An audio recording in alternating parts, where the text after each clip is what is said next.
Halo teman-teman mahasiswa, bertemu lagi dengan saya Ayu dalam mata kuliah Berpikir Kreatif dan Inovatif. Dan saat ini kita akan membahas tentang bagaimana kita mengidentifikasi potensi diri kita dan konteks lingkungan sebagai dasar dari pengembangan kreativitas kita. Sebelumnya saya akan coba bertanya dulu barangkali dan kita coba refleksi dulu begitu ya dalam diri kita masing-masing. Sebetulnya kita apakah sudah mengenal betul-betul diri kita sendiri? Apakah kita hanya sekedar mengetahui hobi kita, apa yang kita sukai, pekerjaan kita gitu ya. Dan apakah itu semua cukup untuk disebut bahwa kita sudah mengenal potensi diri kita? Kenapa harus ada pertanyaan itu, teman-teman? Karena kreativitas bukan cuma soal ide yang keren, tapi dia bisa muncul ketika kita mengerti kekuatan kita tahu dan paham kelemahan kita, dan kita peka terhadap masalah yang muncul di sekitar kita. Lingkungan kampus, lingkungan pekerjaan, lingkungan rumah, keluarga, media sosial yang kita scroll dari pagi sampai kita tidur, itu semua sangat amat mempengaruhi cara kita berpikir sehingga juga sangat amat mempengaruhi hasil ide dan kreativitas yang kita sajikan gitu ya teman-teman. Kenapa kreativitas tidak pernah berdiri sendiri? Nah, dalam kajian kreativitas modern, ini kata Mihaly bahwa kreativitas itu bisa terjadi dari interaksi antar tiga elemen. Yang pertama, individu sebagai person. Yang kedua, domain atau ranah pengetahuan. Dan yang ketiga, ada field atau lingkungan sosial yang menilai atau yang memvalidasi. Gitu ya. Nah, ini teman-teman, soal individu tadi atau person. Yang dimaksud dengan individu atau person tadi adalah merujuk kepada karakteristik psikologis dan juga kognitif secara psikologis dan juga kemampuan pengetahuan kita gitu ya. Seperti salah satunya kapasitas kita dalam berpikir divergen, bagaimana kita bisa menjawab bagaimana kita bisa menghasilkan kemungkinan banyak jawaban dari satu permasalahan, bagaimana secara psikologis bagaimana kita bisa peka gitu ya terhadap suatu masalah, karena orang yang kreatif itu nggak cuma bisa melihat data, tapi dia bisa menemukan masalah yang nggak kelihatan. Ya, misalnya ada kalimat minat baca remaja Indonesia sangat rendah. Nah, individu yang punya sensitivitas yang lebih itu nggak cuma lihat oh minat bacanya rendah, ya, tapi dia akan coba kasih pertanyaan-pertanyaan. Jangan-jangan formatnya udah emang nggak sesuai sama generasi saat ini. Atau dibilang membaca itu minat baca itu rendah, definisi membaca itu apa dulu gitu ya? Apakah membaca harus melihat tulisan di buku? Apakah melihat situasi juga tidak bisa disebut dengan membaca gitu ya? Jadi definisi membacanya apa dulu? Nah, orang kreatif, orang yang punya tingkat sensitivitas tinggi akan seperti itu. Ya, kemudian dari sisi potensi diri, secara individu orang yang bisa menghasilkan kreativitas yang oke adalah orang yang paham kekuatan potensi dirinya. Ya, dia paling kuat apa sih? Dia paling lemah apa sih? Ya, kemudian secara sensitivitas terhadap masalah dia sebagai apa? Melihat masalah itu sebagai sesuatu tantangan yang butuh solusi, bukan sebagai hambatan, gitu ya. Itu individu yang tadi faktor salah satu dari individu yang bisa mengoptimalkan kreativitas kita. Kemudian secara konteks lingkungan, ya individu yang terkait dengan dia aware nggak sih yang terjadi di sekitar dia tuh apa. Jangan cuma sekedar lihat, oh itu yang terjadi, oh angka kemiskinan meningkat, oh jalan macet, ya udah gitu. Nah, kreativitas bisa tumbuh dari tiga hal ini. Bagaimana kita memahami potensi diri, kemudian dalam konteks lingkungan kita bisa paham, dan bagaimana kita memandang suatu masalah. Kemudian yang kedua adalah domain. Domain adalah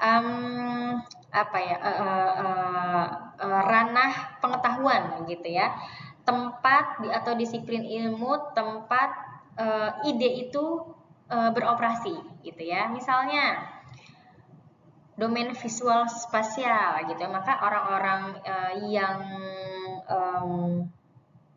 kemampuannya atau potensinya kuat di sini, ya dia akan lebih kepada estetika, desain, sinematografi gitu. Orang-orang yang potensinya kuat di linguistik, dia mungkin arahnya ke copywriting, seni storytelling.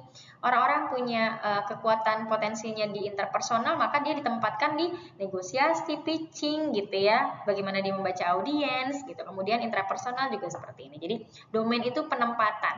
Setelah kita paham tadi secara individu potensi kita itu seperti apa, nah kita harus tahu domain kita itu ada di mana.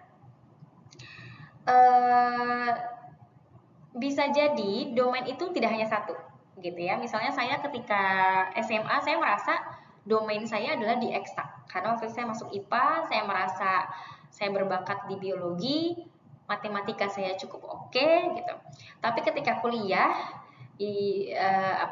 istilahnya banting setir gitu ya, saya masuk ilmu komunikasi, di mana ilmu komunikasi itu adalah ranah ilmu sosial atau domain ilmu sosial, di mana kemampuan eksak saya tadi ya tentu tidak terlalu terpakai di situ, tapi lebih kepada kemampuan sosial saya, bagaimana saya bisa bersosialisasi, saya bisa bertemu orang banyak, saya bisa ngobrol banyak dengan orang gitu, yang tadinya itu tidak saya temukan tuh potensi itu ketika SMA, sehingga supaya saya bisa menghasilkan ide-ide yang kreatif, ya sebaiknya saya bisa mengelaborasi kedua domain itu. Jadi tidak melulu satu orang hanya menguasai satu domain. Semakin banyak domain yang ia kuasai, ya tentu kreativitas akan semakin berkualitas, gitu ya, teman-teman.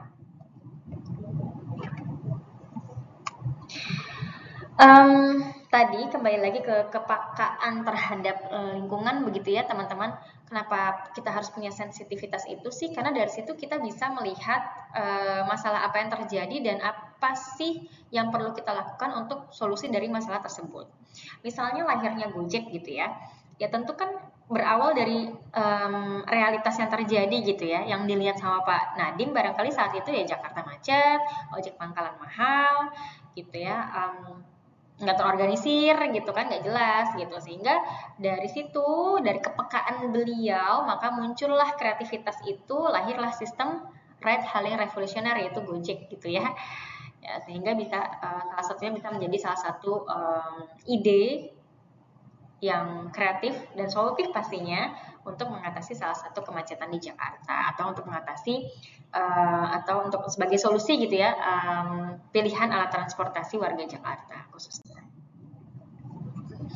Nah, kadangkala keterbatasan lingkungan juga justru bisa menghasilkan kreativitas dan inovasi yang lebih tajam gitu ya. Jadi nggak melulu lingkungan itu kita peka terhadap lingkungan, tapi kadangkala lingkungan yang bikin kita jadi kreatif.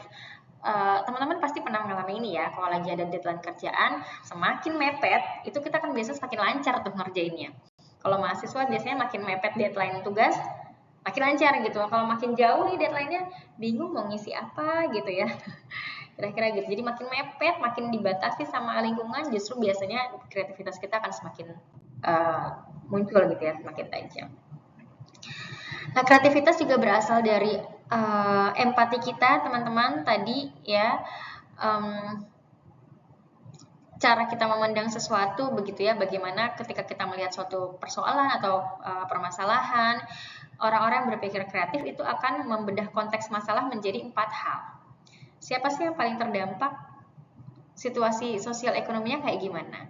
Nilai budayanya apa? Apa kebutuhannya? Gitu. Jadi konteksnya tuh banyak. Orang-orang yang punya ide kreatif tuh biasanya akan banyak pertanyaan gitu ya sebelum dia meng-create sesuatu. Sebelum dia menilai ini oke atau tidak. Terlalu banyak pertimbangan, iya. Ya, karena ya kreativitas nggak cuma muncul asal asbun aja gitu, begini aja, begitu aja, tapi lahir dari banyak pertanyaan dengan pertimbangan-pertimbangan tertentu. Ini adalah contoh studi kasus ya teman-teman gitu ya. Ini tinggal dibaca aja. Studi kasus Apple juga teman-teman tinggal baca aja. Nah, ini adalah 3 metode dalam mengasah kita supaya kita lebih aware gitu ya terhadap realitas yang terjadi di sekitar kita nih teman-teman. Ini salah satu caranya ya. Duduk, diam 20 menit gitu ya, nggak digangguin sama gadget. Amati pola perilaku orang-orang sekitar kita gitu ya. Coba lihat lagi repetisi apa yang terjadi, pengulangan apa sih. Saya suka liatin tuh kalau di stasiun gitu ya, saya suka liatin apa aja sih yang dilakukan orang-orang, aktivitasnya apa aja sih gitu. tanpa mereka sadari sebenarnya mereka ulang lagi. Nah, dari situ kita akan bisa lebih jernih dalam melihat permasalahan apa sih yang sebenarnya terjadi, apa sih yang perlu kita benahin. Ternyata yang setiap hari keulang lagi, padahal itu menjadi masalah gitu ya. Yang disebut dengan problem hunting. Ini salah satu metode, teman-teman. Bagaimana supaya kita bisa mencapai sebuah kreativitas yang punya nilai yang strategis? Namanya juga nilai strategis ya, berarti salah satu yang punya dampak gitu ya. Yang pertama adalah menyuplai skill kepekaan. Tadi harus mulai aware, peka sama keadaan sekitar, sekecil apapun ya. Kemudian punya tujuan, punya arah dan urgensi. Ini kira-kira perlu kita pikirin atau enggak? Perlu dipikirin, tapi harus sekarang juga apa bisa nanti gitu ya. Orang yang kreatif juga harus bijaksana gitu ya, jangan semua dipikirin saking kreatifnya ya. Kemudian menyediakan batasan dan bahan baku, artinya riset itu tadi. Jadi sebelum menyimpulkan, sebelum menyatakan sesuatu ya harus riset terlebih dahulu. Baru bisa punya satu titik kreativitas yang bisa dinilai strategis. Ini studi kasus, teman-teman bisa baca saja. Oke. Kreativitas yang matang bukan cuma soal unik gitu ya, tapi harus tepat sasaran ya. Yang direspon itu akar masalahnya gitu ya. Kemudian harus bisa sesuai dengan konteks, dan yang terakhir tadi harus bernilai strategis. Selanjutnya kita ke pertemuan selanjutnya, ini pertemuan ketiga teman-teman ya. Jadi minggu depan di pertemuan ketiga sudah tidak ada video lagi, videonya jadi satu sama ini ya. Bagaimana kita bisa berpikir kreatif dalam pemecahan masalah teman-teman. Nah, kalau kata Graham Wallace, ini ada 4 tahapan dalam bagaimana kita bisa memunculkan sebuah kreativitas. Ada preparation, ada incubation, kemudian illumination, dan yang terakhir adalah verification. Apa itu preparation? Yang pertama adalah mengumpulkan data dan memahami konteks. Ini teh gampangnya tuh simpelnya riset gitu ya teman-teman. Jadi kalau mau ngapa-ngapain riset dulu. Dengar berita, cek and recheck lagi, bener apa enggak sebelum kita mengambil kesimpulan. Kalau kita dimintain tolong juga riset dulu ya, datanya apa saja sehingga kita bisa memberikan pertolongan yang tepat gitu. Kemudian inkubasi, membiarkan alam sadar memproses informasi ya. Artinya itu tadi, dari riset kita diam mengamati lingkungan sekitar, yaitu biarkan jangan ada yang mengganggu kita gitu ya, termasuk gadget dan lain-lain ya, biarkan saja itu semua terjadi alami menerpa kita nih, menerpa panca indera kita ya. Nah, dari situ tadi ya ide bisa muncul, banyak tuh ide muncul. Nah, dari sekian banyak ide yang muncul itu kita bisa verifikasi kira-kira mana nih ide yang paling tepat sebagai solusi dari masalah yang kita hadapi. Nah, ini perbedaan divergent thinking dan convergent thinking gampang ya teman-teman. Kalau kemarin berpikir divergent adalah menghasilkan banyak kemungkinan, menghasilkan banyak jawaban begitu ya. Tapi kalau convergent thinking itu lebih kepada dari banyak itu kita pilih, kita saring mana yang paling relevan. Ini tinggal dibaca aja teman-teman. Kadangkala kreativitas itu nggak selalu melulu sesuatu yang baru gitu ya, tapi juga kadangkala bisa muncul dari kemampuan kita buat coba lihat lagi dari sudut pandang yang berbeda. Jadi kreativitas itu nggak melulu hal yang baru, tapi kadang-kala sebenarnya itu juga, tapi dilihat dari sisi yang berbeda. Kemudian kreativitas juga bisa lahir dari perpaduan domain tadi ya, seperti yang saya bilang, domain kita itu kadang-kala nggak cuma satu. Nah, kreativitas kita itu bisa lahir dari bagaimana kita mengelaborasi berbagai domain yang kita punya itu gitu ya, jadi menghasilkan suatu inovasi atau bentuk kreativitas. Contohnya Gojek tadi gitu ya, itu kan perpaduan dari dua domain ya, dari satu tentang transportasi konvensional, yang kedua tentang aplikasi digital ya, jadilah ojek online gitu ya. Kemudian untuk edutech interaktif itu kan berasal dari pendidikan formal dan juga gaming gitu kan ya.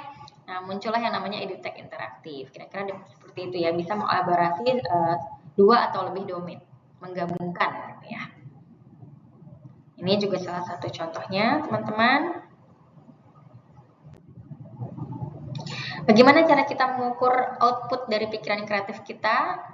Ya, setelah tadi kita tahu gimana prinsip-prinsip dalam pemecahan masalah yang kreatif, kita juga harus bisa ngukur nih, mengevaluasi outputnya kira-kira udah oke belum. Nah, ada karakteristik yang berfungsi sebagai indikator analitis kita. Yang pertama adalah bagaimana kita berpikir, ya. Dalam indikator kita berpikir itu, kemudian kita mendapatkan hambatan dan bagaimana solusinya, ya. Itu semua cara kita berpikir kreatif itu dipengaruhi oleh satu, bagaimana kita bisa menghasilkan banyak ide. Kedua, kemampuan kita untuk melihat dari berbagai sudut pandang. Ya, biasanya orang berpikir kreatif tuh luas, nggak mengkotak-kotakan masalah tertentu gitu ya.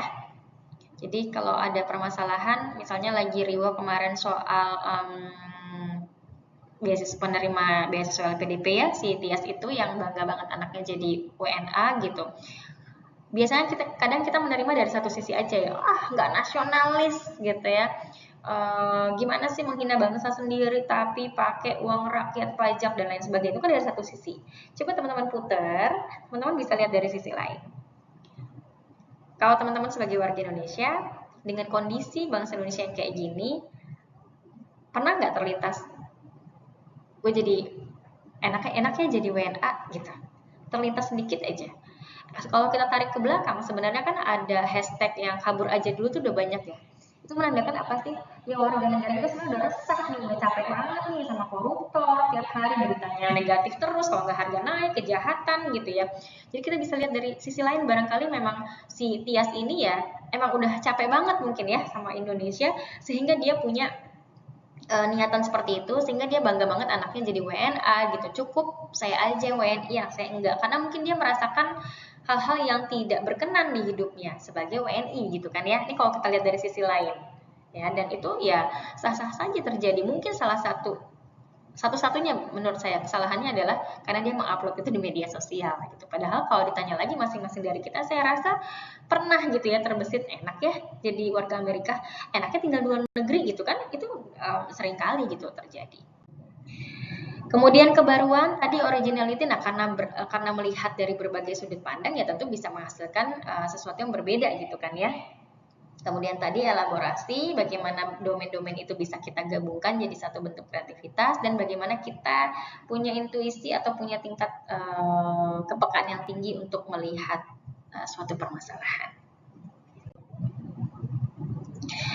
Kemudian hambatan gitu ya teman-teman, seringkali hambatan ini bisa menghentikan kreativitas kita gitu ya. Sekali dua kali kita merasa solusi ini tepat tapi ternyata gagal. Sekali dua kali tiga kali gagal lagi. Nah itu kan bentuk hambatan. Nah biasanya balik lagi soal ketekunan tadi ya. Orang yang tekun berapa kali gagal pun dia akan mencoba lagi. Tapi kalau ketekunan itu kurang ya 1, 2, 3 kali gagal dia merasa udahlah capek gitu ya, sehingga seharusnya masih ada peluang buat dia menghasilkan kreativitas dan solusi di dampak solusi tadi, nggak jadi gitu karena terhenti di di bagian hambatan ini. Hambatan ada apa aja? Ada hambatan kognitif dan ada hambatan psikologis. Hambatan kognitif terbatas kepada pengetahuan gitu ya, mindset gitu, hanya patokan dengan asumsi awal aja gitu ya, hanya berpatokan sama satu data aja gitu.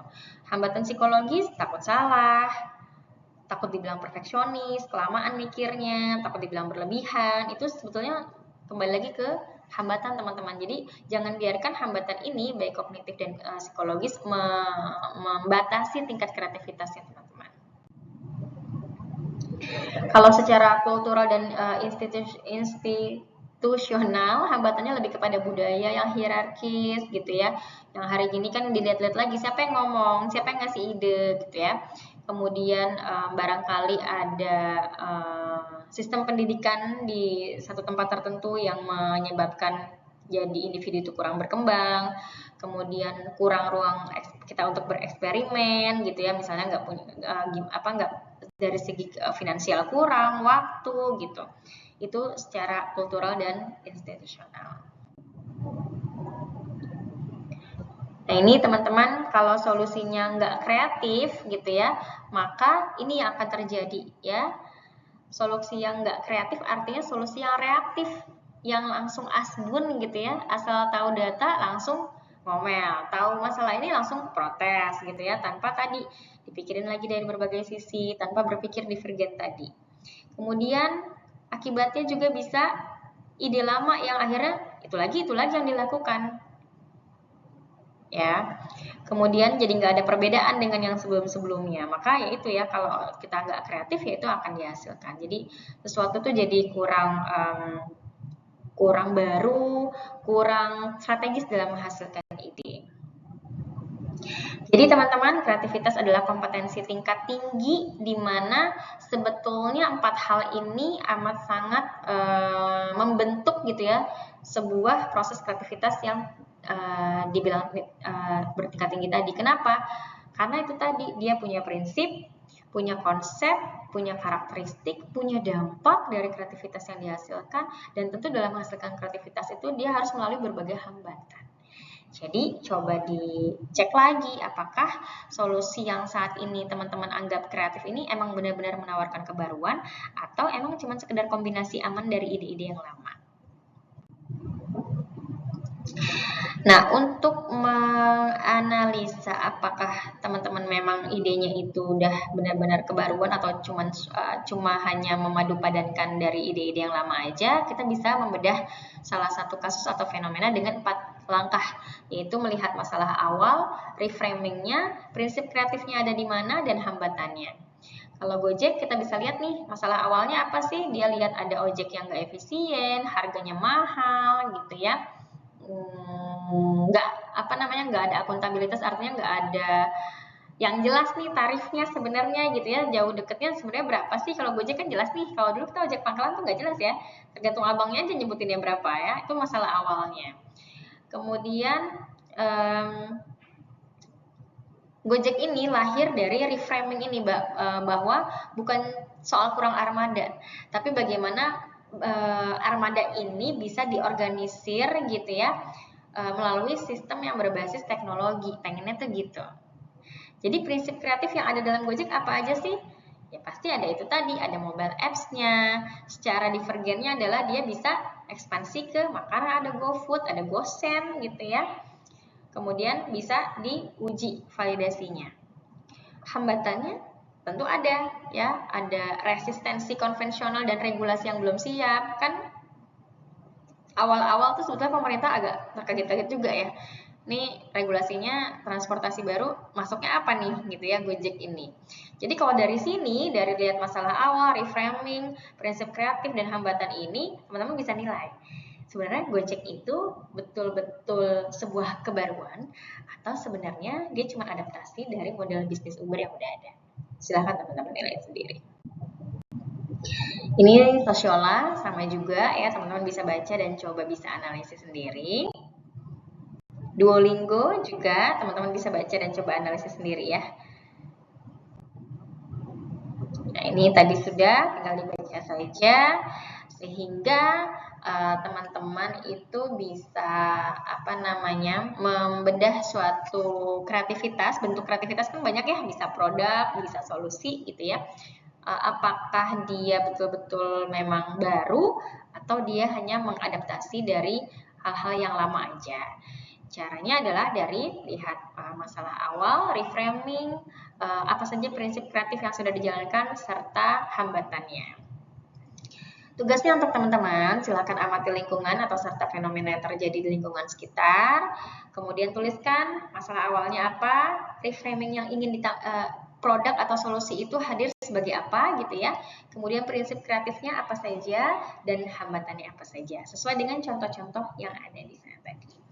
Jika ada pertanyaan bisa menghubungi saya. Terima kasih teman-teman. Sampai bertemu lagi di pertemuan berikutnya.